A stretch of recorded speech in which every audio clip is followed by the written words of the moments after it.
My name is David Clarke, and for as long as I can remember, I've been drawn to the flames.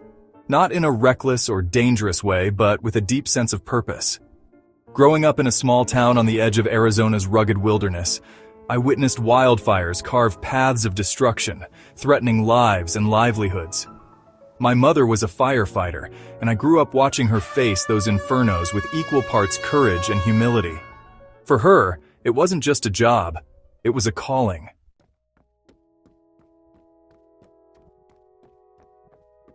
When I turned 21, I followed in her footsteps, joining the Arizona Wildland Fire Protection Agency. For 22 years, firefighting became my life. I lived and breathed it.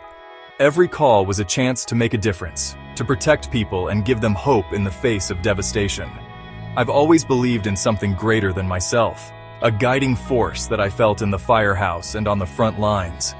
It's hard not to when you walk into situations where the odds are against you and somehow come out the other side. At times, I felt like I could sense that force in the roar of the flames or the way events unfolded.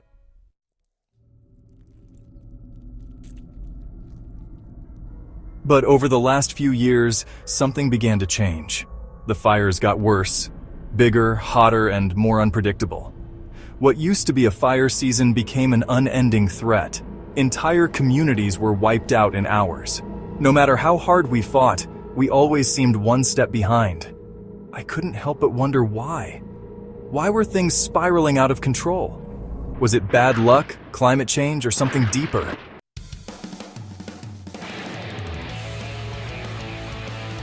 That question weighed heavily on me, especially during the fires of early 2025. The wildfires that year were unlike anything I'd ever seen.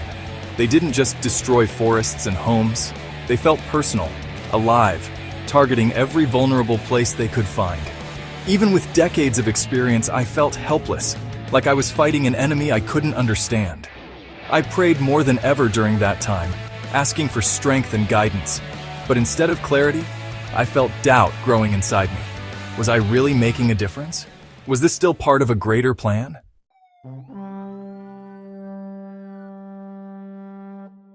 On January 15th, I was called to assist with one of the largest fires raging in Southern California.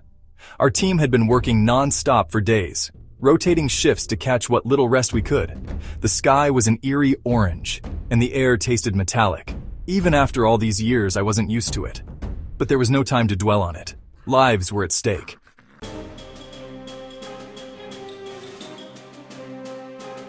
At 7 a.m., we got a call about a small community near the fire line.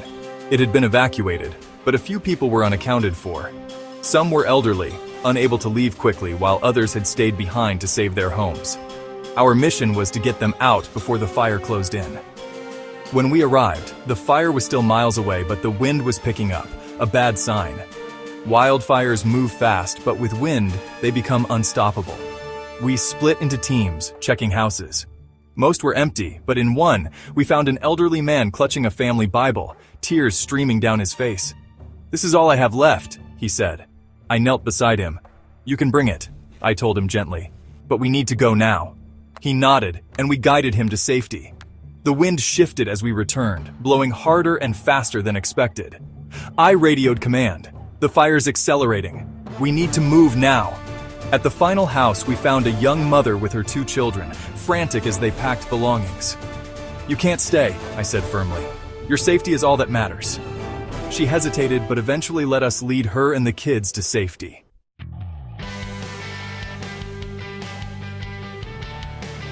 Just as we loaded them into the truck, the fire crested the hill, roaring like a freight train.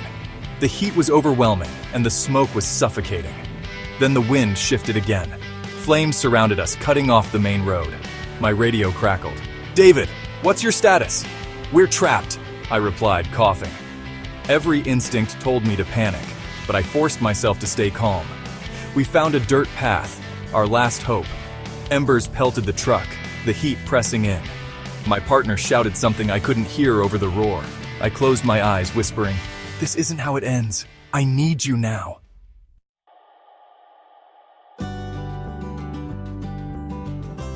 Then everything went dark. When I opened my eyes, I wasn't in the truck. I was somewhere else entirely.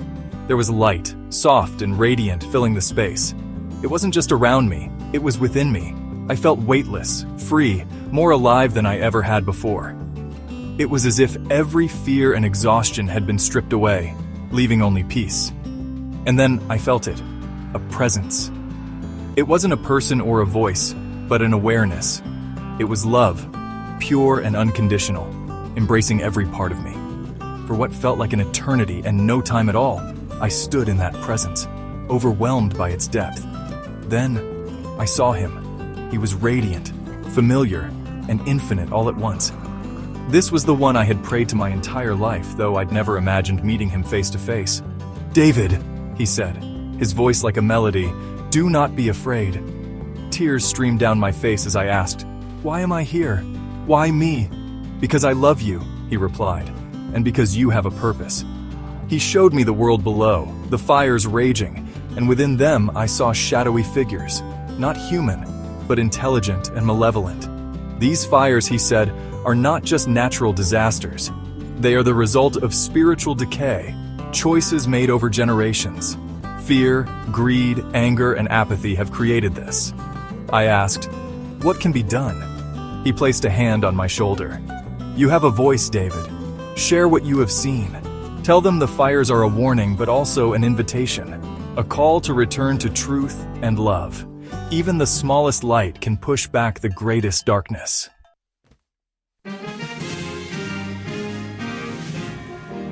When I awoke in the hospital, my wife Emma was at my side, tears in her eyes. "You scared us," she said. I squeezed her hand, overwhelmed by what I had experienced. Over the next few days, I began sharing my story, first with her, then with others. Some were skeptical, but many listened. Slowly, I saw hearts change. Families prayed together. Communities united. The fires didn't stop, but in some places, their destruction lessened. Light was pushing back the darkness. Now, I share this message with you. The fires are a warning, but they are also a call to action. It starts with love, faith, and truth. Be the light in the darkness. Together, we can make a difference.